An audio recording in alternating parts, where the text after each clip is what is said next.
بسم الله الرحمن الرحيم. الحمد لله. الحمد لله نحمده ونستعينه ونستغفره ونؤمن به ونتوكل عليه ونعوذ بالله من شرور أنفسنا ومن سيئات أعمالنا. من يهد الله فلا مضل له ومن يضلل فلا هادي له ونشهد أن لا إله إلا الله ونشهد أن محمدا عبده ورسوله. أعوذ بالله من الشيطان الرجيم. بسم الله الرحمن الرحيم.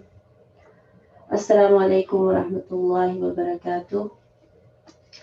Bismillahirrahmanirrahim. We're continuing with Surah Al-Maryam. Last week we started the story of Maryam alayhi salam, and this is a beautiful surah in the Quran which talks about the most noble woman mentioned in the entire Quran by Allah subhanahu wa ta'ala himself with her name. And she's the only woman in the Quran as we mentioned by name, and she is given as the role model for women, and especially because of her purity, for her taqwa, God fearing, and because of the qualities that she brings to the female. And Allah subhanahu wa ta'ala has held her up as our role model. She was chaste, and she was a woman who dedicated herself to uh, to worshiping Allah subhanahu wa ta'ala. Now, in this surah is very apt for us in our times, and for us especially as women, because as we go through life and all the different stages of life, we continuously looking for role models. We're looking at what type of a woman we want to be, and especially when we're growing up, then there's different kinds of things are presented, and women are always kind of trying to fit into the molds that have been put out for them. So there might be some molds that have been put out by culture, a cultural mold that a woman should be like this, and then there's a society mold, a mold from your educational institute, a mold from your friends, a mold from your personal family. And so a woman is always trying to fit into all of these things, and how she should present herself to the world. And it's a very difficult thing. If you're a woman, you have to learn to be the best thing that you can be. And it's a constant struggle, because you many times the molds that people want you to fit into, you might not be able to fit into that. Not everybody is going to fit into that mold. You might not look a certain way, or you might not want to look a certain way. You might not want to follow a certain fashion. So all of these things get really confusing, and even as women age, they have to go through so many struggles of this same type.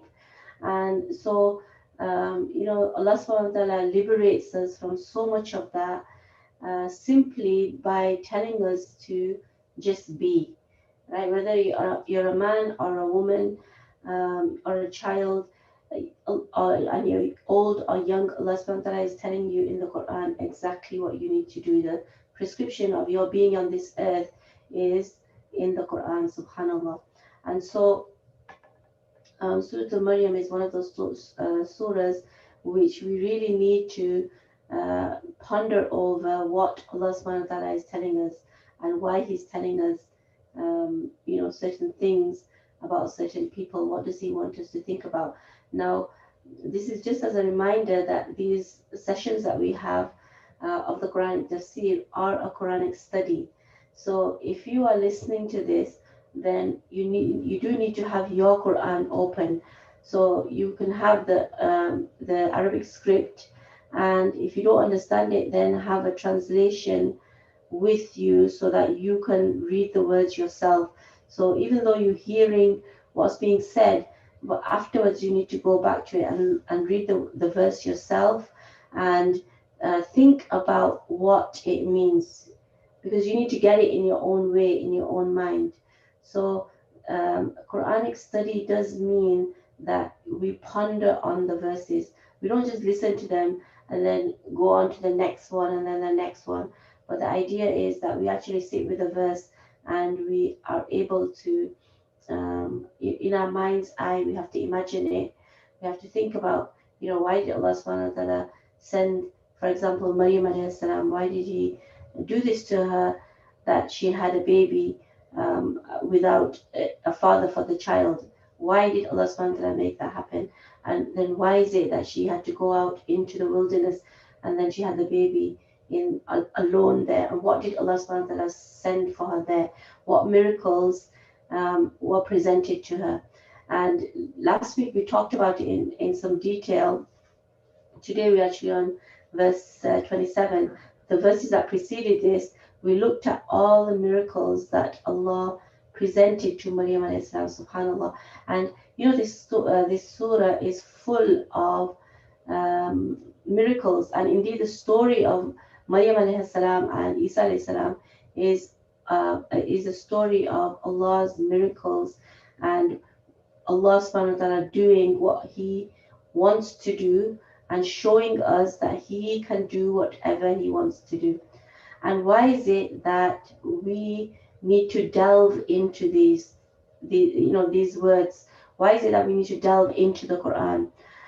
We need to delve into the Quran. Delve meaning think and ponder and sit with the verses and really cut off all the distractions and just think about what Allah is saying. Why do we need to do that?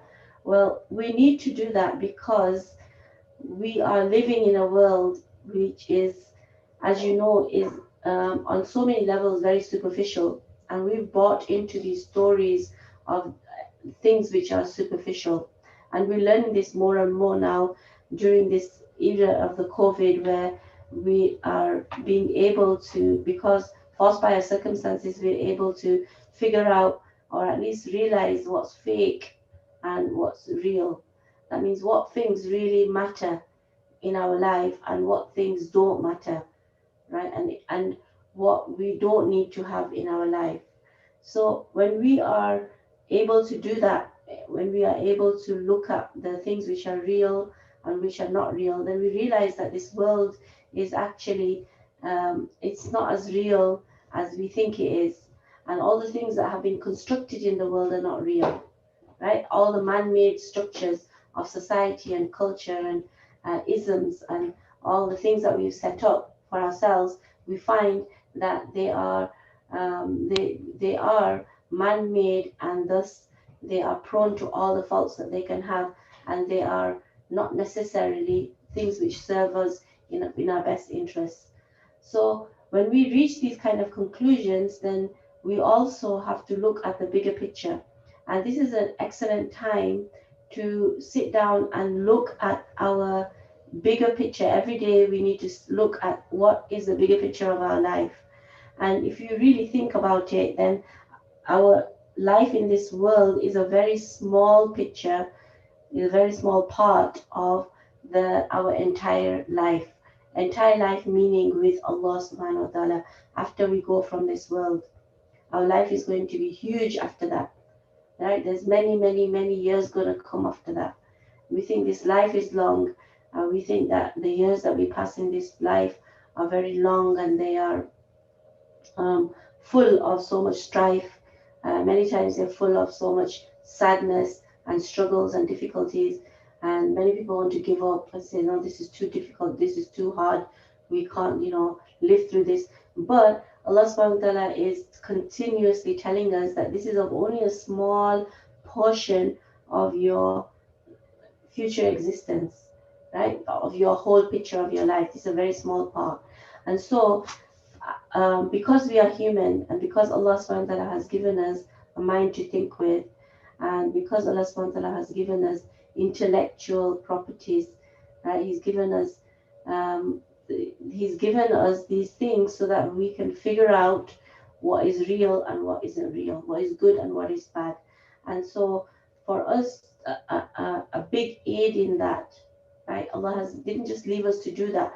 He gave us something to do that with, and that is the Quran. Allah gave us the Quran so that we can ponder on it, we can think about His words, we can figure out in our own minds what we need to do in this world in order to be successful with Allah. And so these verses of the Quran are like that, and this is a reminder to us that what the objective of our Quranic study is. The objective of the Quranic study is for us to hear the Quran being explained and recited, but also for our personal selves to sit down with it and to think about the words and to think about Allah's promises and to think about what Allah is telling us in the Quran. And Surah Maryam is the perfect place to start. If or if you're getting back on track, this is a good place to start. So last week we discussed all the story in detail of how Maryam alayhi salam had the child, and connected to her story, as we read in Surah Al Imran, the house of Imran, is the story of Zakaria, Prophet Zakaria and Yahya alayhi salam. And so in this surah, Allah is repeating what we learned there. That whole entire surah contained the mention of the Christians. Al Imran is a lot about the Isai, the Christians, and so Allah subhanahu wa ta'ala is repeating that in here, but with more details. And in this surah, you'll see that many of the prophets, the big prophets, are mentioned. Ibrahim alayhi salam is mentioned, Musa alayhi salam, Harun alayhi salam, Idris alayhi salam. All these prophets are going to be mentioned in Surah Al-Maryam, and it's a discussion of our heritage, that this is our heritage, this is real, this is what is real, and this is what we will take with us into the hereafter. So the more time we spend on the Quran, the more the more we will be able to appreciate what Allah subhanahu wa ta'ala is telling us. Now, I had a few questions I want to answer today, and I'm going to do it right now. First one is about the Quran and how we can interact with it. So the first thing is that we all need to have a personal copy of the Quran that we understand. So that could be a translation. If you understand the Arabic, that's great, but you still need to have a small translation, even if it's in Arabic with a tafsir in it, so that you can understand what the Arabic words mean. Because for normal Arabic-speaking people, the Arabic of the Quran, classical Arabic, is still difficult for them to understand. Now, if you speak any other language other than Arabic, then you need to have a translation in that language so that you can understand what the Quran is saying to you. And you need to have a personal copy that's yours, and every day you read a little bit from it so that you understand what Allah subhanahu wa ta'ala is saying. At first it might seem difficult because the language of the Quran is difficult to understand on your own, but over time it does get easy. So that's the other thing. So first, have your own personal copy of the Quran. Put it in a place where you're going to use it every day. Don't put it far away somewhere where you're not going to have access to it. Put it maybe on near your bedside table if that's where you read, or on your desk, or somewhere where you're going to pick it up for 15-20 minutes and read through some of the Quran yourself.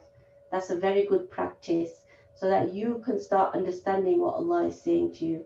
Another thing is, do it with a physical book. We are getting too dependent on devices, and the problem with that is that once we get onto a device, they're very deceptive. We go onto one thing, and then one thing goes onto another, and another. In fact, and we get carried away. So get back to the books, get back to a physical copy of the Quran, and use it like that.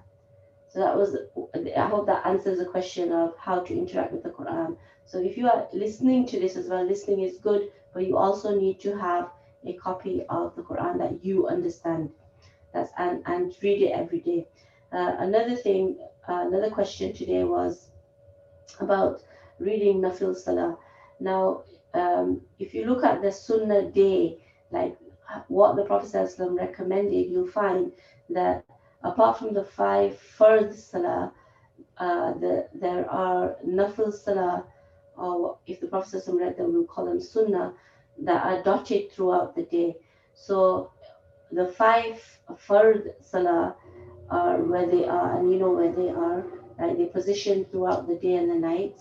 And then in between, there is after the sunrise, so after 20 minutes after the sunrise, because there are 3 times when you're not allowed to read any nafil salah or any salah, which are the points of the sun, when the sun is rising and when it sets and when it's at its zenith, right in the middle. And the reason for that is that the shaitan worships or likes that to think that he is being worshipped at that time. So it is makruh, meaning undesirable for us to do sajda at that time. And that's exactly sunrise, sunset, and at its zenith. When the sun is right at its zenith, that is just before noon. So these are the 3 times. Now, the nafil salah is in the morning. There are, in Arabic, it's traditionally called Salat al-Duha, and you might have heard of it being called Ishraq and Chash too. So those are read 20 minutes after the Fajr Salah. So you can do 2 rakahs, 4 rakahs, or you could even in the later one that comes before the noon, before the sun goes up to the zenith, you can even do up to 12 rakahs. Now, these are nafil salah, and in the hadith, there are a lot of benefits mentioned for them. And inshallah, at some point, we can do a whole session on, because there's lots of hadiths that I mentioned on the benefits of reading this salah. So that's one category. Then after Maghrib, there is another Sunnah Salah, which is called the Awabin. It's a 6 rakahs. And it is, the 6 rakahs are that you read the 3 fard and the Sunnah. Now, many people say that after the Sunnah, you read 6 more. And some people include the Sunnah in it too.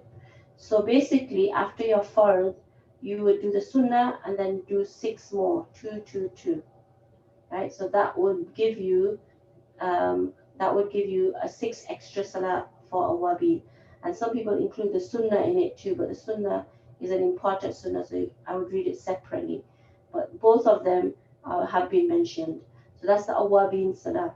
Now, after the Isha and before the Fajr, there's another salah which is the night prayer, which is called the Tahajjud prayer. And it's actually recommended to read, the best time to read it is the last third of the night. So after Isha until Fajr, if you were to divide the night into 3 thirds, then the last third is the best time to read to read that salah and make dua. That's a very powerful nafil salah, sunnah salah.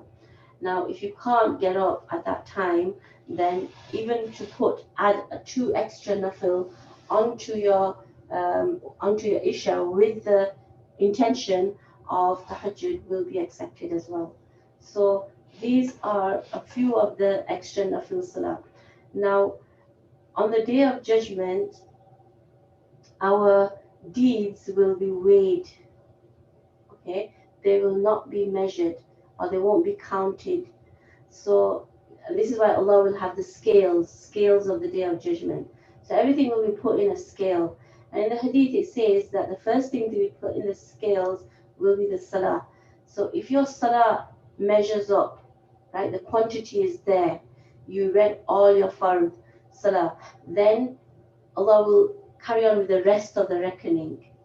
But in the hadith it says, if the salah doesn't even measure up, then the rest of the reckoning, the fasting and the charity and everything else, then that will be in jeopardy, because the first thing is not even measuring up. Yeah. So salah is so important that people don't know the importance of it. In some of the tafsir books, it has been written that if a woman doesn't pray salah, right, and that means then it's okay for a man to divorce that woman. Now that might, for us, that might sound very kind of extreme, because we're like, well, she's just not praying a salah, and lots of people don't pray salah. That doesn't mean that the man can, that he should divorce her. But this is showing you the extent to which right? And this is written in some tafsir books, right? And this is a fatwa that has been given by some people, and it is an extreme. That means we're going very far right now. But this is just I'm mentioning it just to illustrate to you the importance of the salah. And the reasoning given for this is that if a person cannot cannot uphold the law of Allah. This is the first law Allah wants you to uphold. After you accept Him, then the first law is the law of Salah.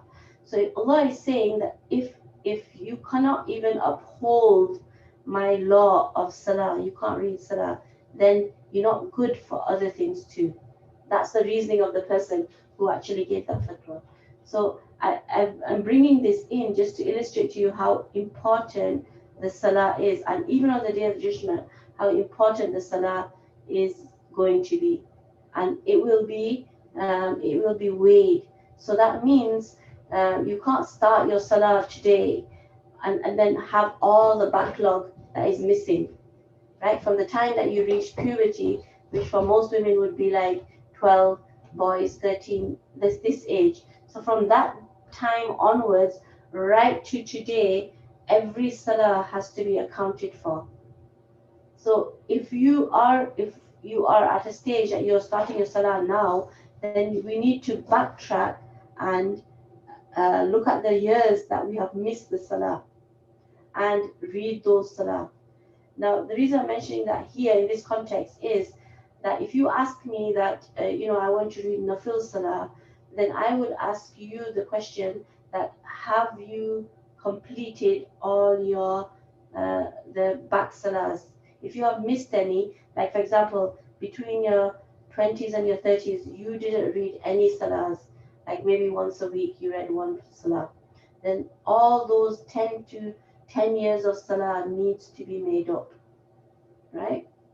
And so you have to figure out a system where you can go back and read all those salahs. Now I'm mentioning it in the context of nafil salah because those salah, the make-up salahs, are more important than the nafil salah.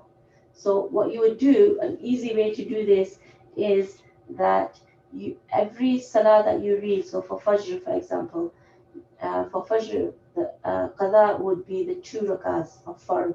So with every Fajr, you would read 2 rakahs of what you have missed, right? And then for the second one, there's a 4 Fard, so you would read 4 Fard extra.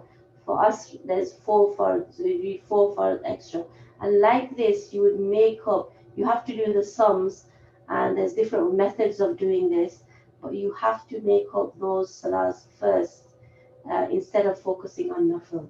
So that's just to put in there that it's very important that you're up to date with your salah. Now, if that looks really daunting to you, there are people who have not prayed 10, 20, 30 years of salah.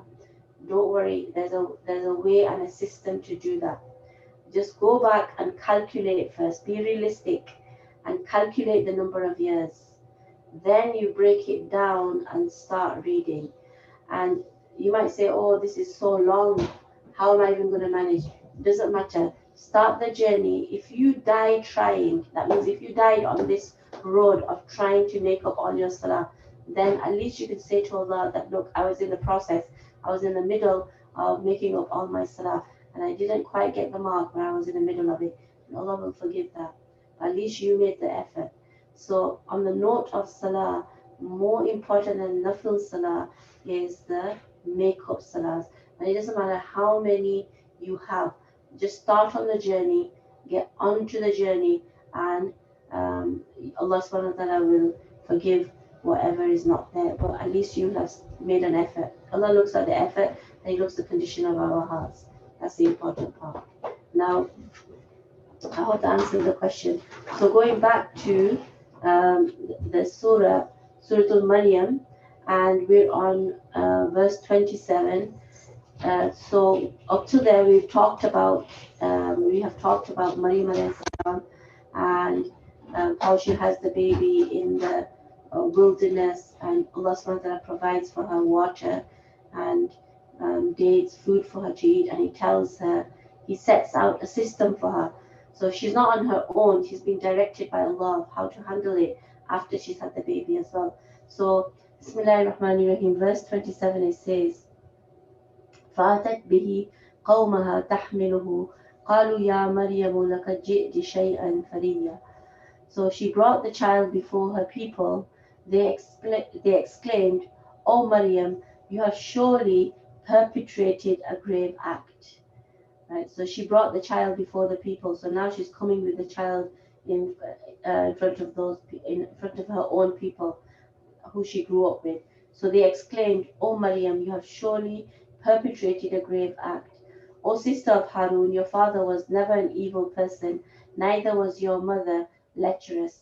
She gestured towards the child. They said, how can we speak to one who is still a baby in a cradle? He said, and now the child is speaking, he said, I am a slave of Allah. Allah gave me a scripture and made me the holy prophet. And Allah has blessed me wherever I may be and has commanded me to perform salah and pay zakah as long as I am alive. Allah has also made me kind to my mother and has not made me rebellious and wretched.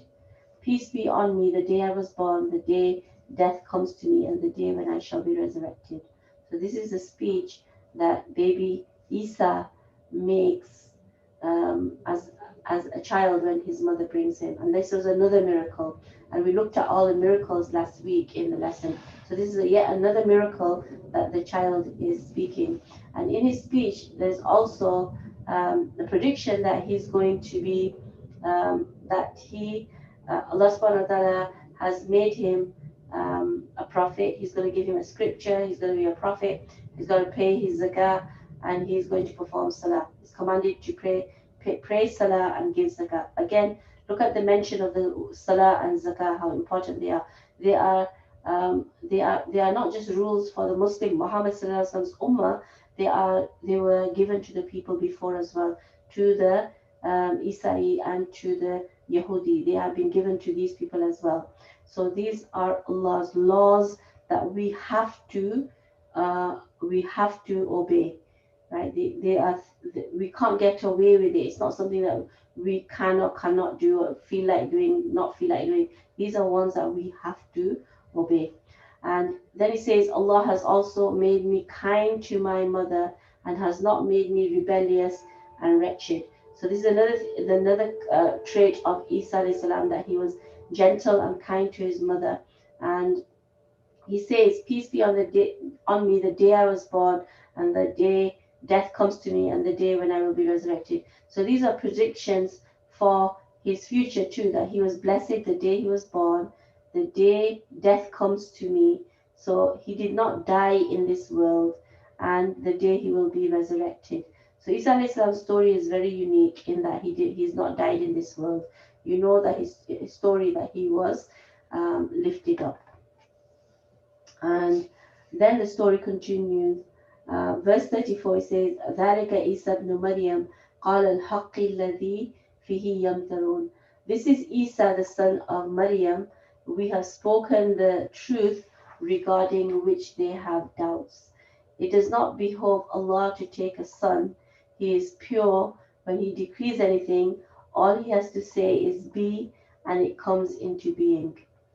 And these verses, they tell us that Allah subhanahu wa ta'ala is above having any form of human relatives, right? Allah doesn't need a son, Allah doesn't need a wife, Allah does not need relatives.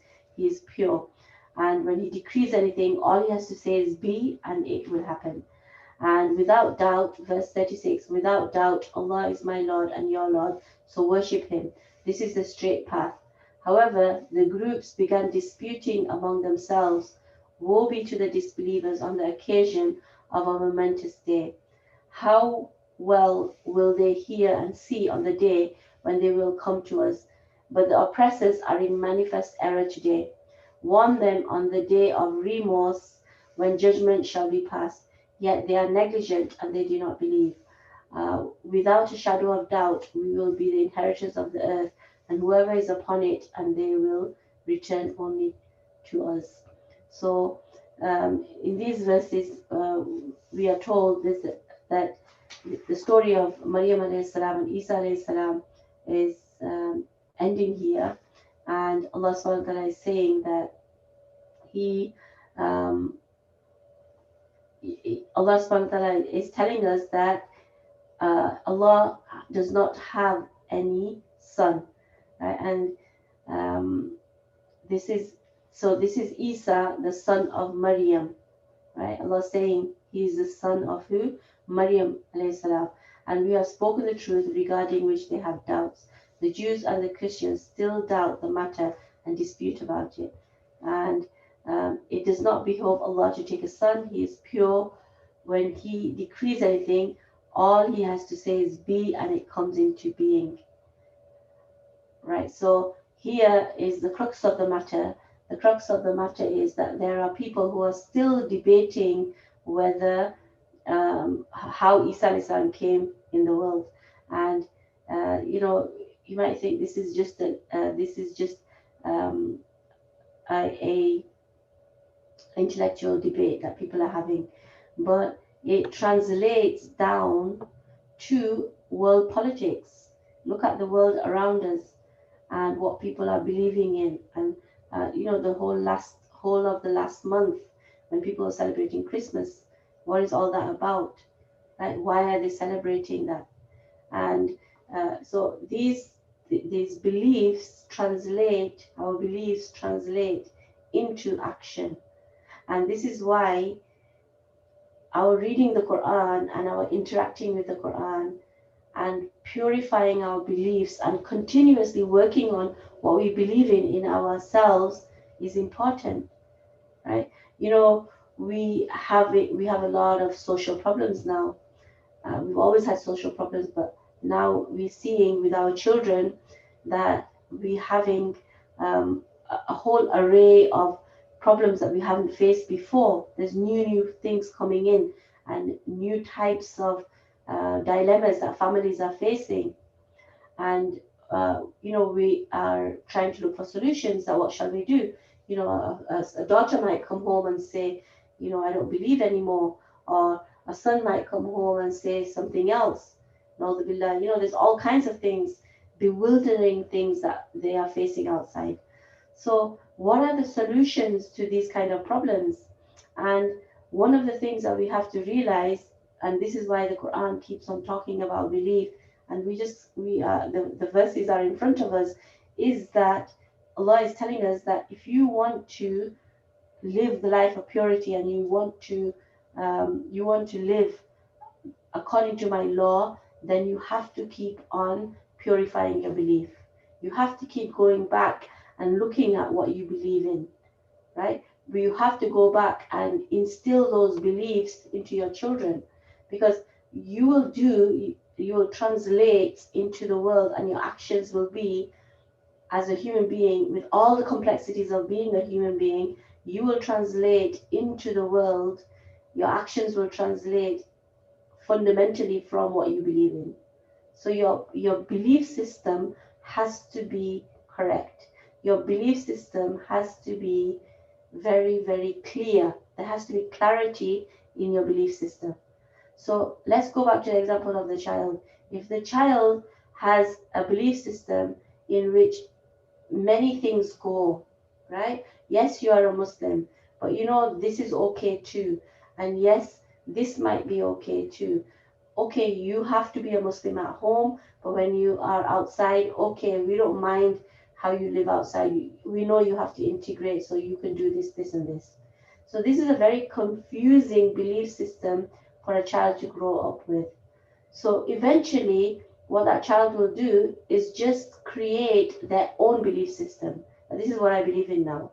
This is what I believe in, and this is what I have to do. So if we didn't manage, and we didn't allow for a pure belief system to be grown into the child, right? Or even into ourselves. Let's look at our own selves. If we don't allow for a pure and a good belief system to manifest in ourselves, and daily we have to increase our iman. Don't think that, oh, I'm a Muslim, that's it, I can sit back and relax now because I believe. No, we have to keep replenishing our iman. We have to keep on, um, keep at it. It's like if you let yourself go, if you let your, for example, you're just binging or on whatever, then that's what you're going to become, right? There's no stop, and there's no checks and balances for you. Then the results you will see them. So in the same way with our belief system and our iman, we have to keep on replenishing it, and we replenish it daily through our salah, daily through the recitation of the Quran, and through dhikr and pondering on the Quran. And we ask Allah additionally that Allah give us good guidance so that every day our iman can be replenished, right? And every day we become a better person, a better Muslim. If you're a better Muslim, you should become a better person, right? So this is what we say. This is what the function of the Quran is. One of the functions when we read the Quran, that we ponder on it and we renew our iman through it, renew our belief through what Allah Subhanahu wa Taala is telling us. And so in these verses, Allah is saying that it does not behove Allah to take a son.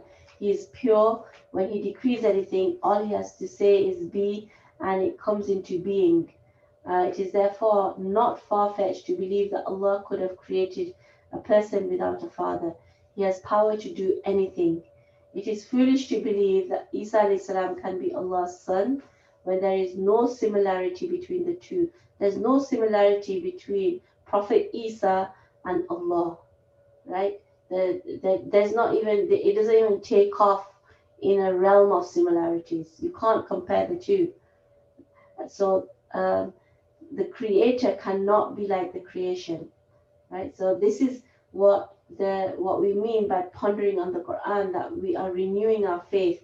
Now, if we say that we believe, then it has to translate into our actions.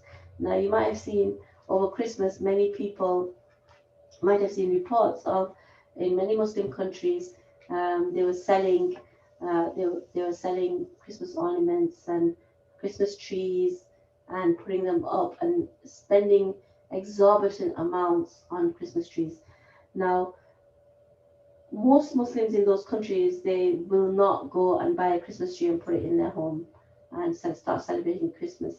But some will, right? Some of them, they take it as a cultural icon, and they'll say, oh, this is just for fun. The children have fun. And, when they put the Santa in the mall, and all the Muslim kids were going and they were, doing this ritual. So what happens then when we start following these kind of things? When we start following these things, and at first a person might think, oh, this is harmless fun. We're just joining in. Like at Halloween, people say, oh, we're just joining in to be neighborly. But when you start doing these things, you are actually partaking of the shirk. You are actually being a part of that shirk that somebody is committing. So it is something serious. It's not something small. A lot of people, they say, oh, it's not a big deal. We're just having fun. What is there to be so extreme about? But it is a big deal, because today you might be having fun with your children. Tomorrow, your children with their children might think that, oh, we did this when we were little. It's not a big deal. And they might start actually being a part of it, not just for fun, but because they want to be, because it feels good to them, so they want to be a part of it. So where does this road lead? And you can see that it can lead to so many things. So this is why the purification of our iman is so important, to consistently be purifying our iman. And we do that through all the practices that we mentioned, and also by reading the Quran. So what did Isa a.s. announce? Going back to the verses, Isa a.s. announced that his Lord Rabb, and his Lord Rabb of the people is Allah alone. So Isa a.s., by his own admission, is saying that that he has never proclaimed that he was the Lord. because he always said that Rabb is Allah, and this is a very important distinction. And distinction is that learning about Allah is very important, and teaching our children about Allah is very, very important, because in their hearts, if they have the seeds of Iman, if they believe that this is Allah, this is my relationship to Allah, then everything will be filtered through that belief. So the belief in Allah subhanahu wa ta'ala, the Tawheed, is very, very important. So this verse continues, it says, warn them of the day of remorse when judgment shall be passed, yet they are negligent and they do not believe.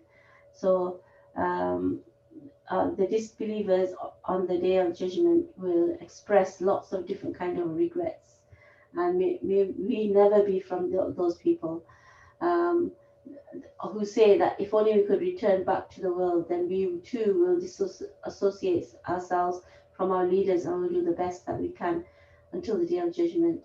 Now, in here there is a message for us, and that is that many times we fall off the tracks of doing our preparation for the hereafter. We get too involved with the dunya. We get involved in worldly life, and now our distractions are such that they almost like mesmerizing distractions. We don't even know where the minutes and the hours go. Right? We just losing minutes and hours, and yet death is calling us all the time, because on a given day in this time right now that we're in, you can open your social media, and at any given time you'll hear about the news of 2, 3, 4, 5 people that you have different connections with who have passed away. So this is quite normal. Like these are the norms of our time, that we're not even shocked by deaths. Like before, when there was a death, we would be shocked by it, and then we would everybody would grieve on a certain level, and we would talk about it for days. But now, because these deaths are so frequent, we can't even keep up. We can't even keep up with our grieving. We give it a cursory inna lillahi wa inna ilaihi raji'un, and we move on, because there's just too many. Death is all the way around us, and this is a reminder for us that our death will come, our appointed time will come soon, and more important than the death is, what are we going to go with, right? So that is something that we need to ponder on a daily basis, that what am I going to go with to Allah? What am I going to present to Allah? How is Allah going to deal with me? And these might seem like very heavy self-meditations, but they are ones that we need to do. And a good practice is, before you go to sleep every night, we need to do what is called muhasibah. That means just go over your day. Go over your day and ask for forgiveness. If you wasted time, you did something, like if you watched a movie that took like 2 hours, 2.5 hours, that's a long time, right? Or you gossiped on the phone for a whole hour, or you did, you were on the social media, just browsing through everything, and hundreds of things are coming our way. Hundreds, we can't even keep up. Yeah, most of the time we're just cleaning up, not keeping up, just cleaning up. There's so much comes our way. So if we wasted hours and hours of our time on that, then we need to say to Allah that, Allah subhanahu wa ta'ala, forgive me and give me guidance, give me hidayah to do good with my time. Make me a person who is motivated to do good with time and to use my time in a very, very productive way. And it is the beginning of the year that we follow, 2021. This is why I'm talking more about this, that we need to make good intentions and write these intentions down, and the routine of the day is really what matters, is really what brings success. So if you commit, like all the things that you really want to do, like you want to do some reading, maybe you want to study certain books, and get back to the books. Really get back to the books and read books. Get off this media and this news feed and this Facebook and all this time wasting stuff. Get off that and get back to doing serious study in books. And everybody has books at home. Take them out and start reading the books and commit time. Say, let's say 1 hour in the morning, 1 hour in the evening, and just sit and read a book and think about what Allah subhanahu wa ta'ala is saying. And another good thing to do is add on to your time your nafil salah, and if you, or your qada salah, what you have left, right? If just add it onto your normal salah, so that you are in the process of praying that salah. Right?